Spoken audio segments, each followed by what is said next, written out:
Doctor Bhimrao Ambedkar के 130वें जन्मदिन पर सब देशवासियों को हार्दिक बधाई।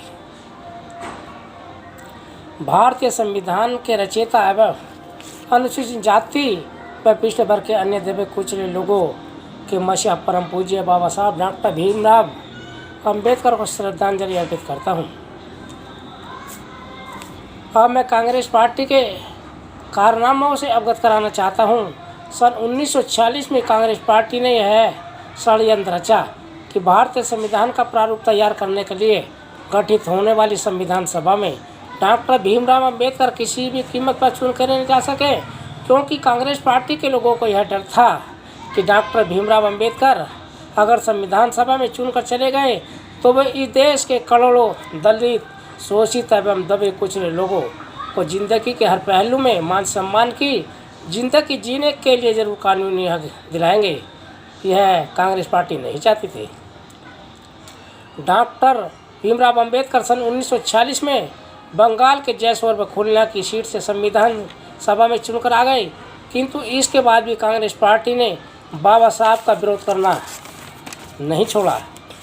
फिर आगे चलकर माउंटबेटन योजना के तहत 2 जुलाई 1947 को जब भारत को हिंदुस्तान व पाकिस्तान इन 2 भागों में बांटने का निर्णय लिया गया, इसमें यह शर्त रखी गई थी कि बंगाल का 50% से ऊपर मुस्लिम आबादी वाला क्षेत्र पाकिस्तान में शामिल किया जाएगा।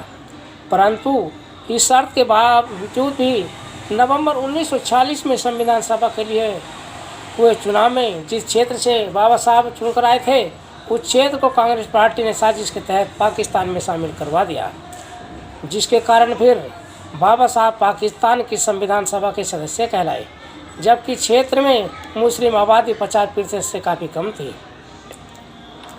किंतु इसके बाद बाबा साहब ने पाकिस्तान की संविधान सभा से यह कहकर इस्तीफा दे दिया था कि मेरे लोग तो भारत में रहते हैं, मैं पाकिस्तान की संविधान सभा का सदस्य बनकर क्या करूँगा।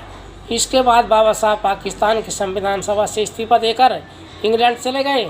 बाबा साहब ने इंग्लैंड के शासनकर्ताओं से मिलकर कांग्रेस पार्टी का खुलकर पर्दाफाश किया, जिससे सहमत होकर ब्रिटिश सरकार ने कांग्रेस पार्टी के लोगों से यह कहा था कि हम लोग आपको तभी आज़ाद करेंगे जब आप लोग बाबा साहब को जहाँ से भी चुनकर आए हैं या तो क्षेत्र को पाकिस्तान से वापस ले ले, अन्यथा अपने किसी निर्वाचित सदस्य से इस्तीफा दिलाकर उसके स्थान पर आप लोग खुद बाबा साहब को चुनकर लाए। तत्पश्चात फिर कांग्रेस पार्टी हुकूमत की कड़ी शर्तों से मजबूर होकर कांग्रेस पार्टी ने बाबा साहब के लिए पुनः की सीट खाली कराकर इनको 9 जुलाई सन 1947 को भारत की संविधान सभा के लिए भेजना पड़ा।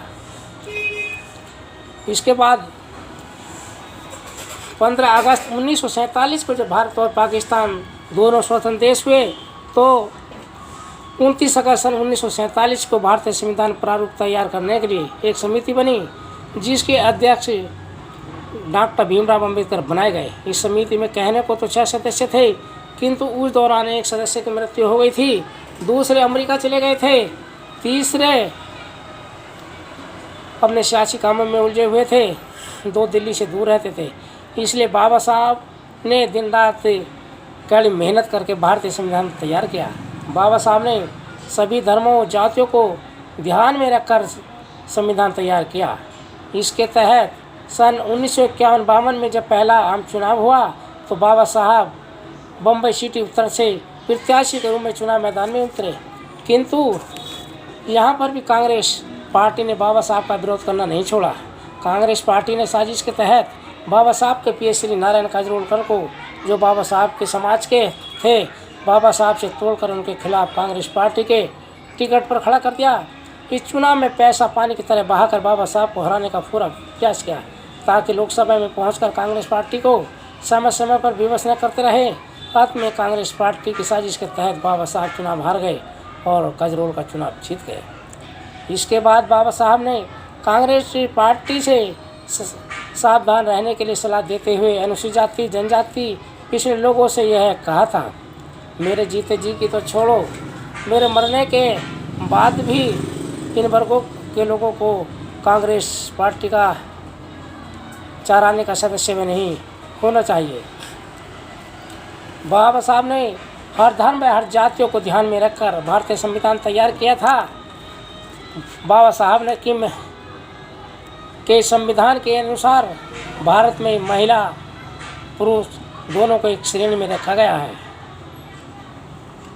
बाबा साहब को उनके 130वें जन्मदिन पर मैं हार्दिक बधाई करता हूँ। भारत में इस तरह के सपूत हो। जय भीम, जय भारत, जय संविधान, नमो बुद्धाय।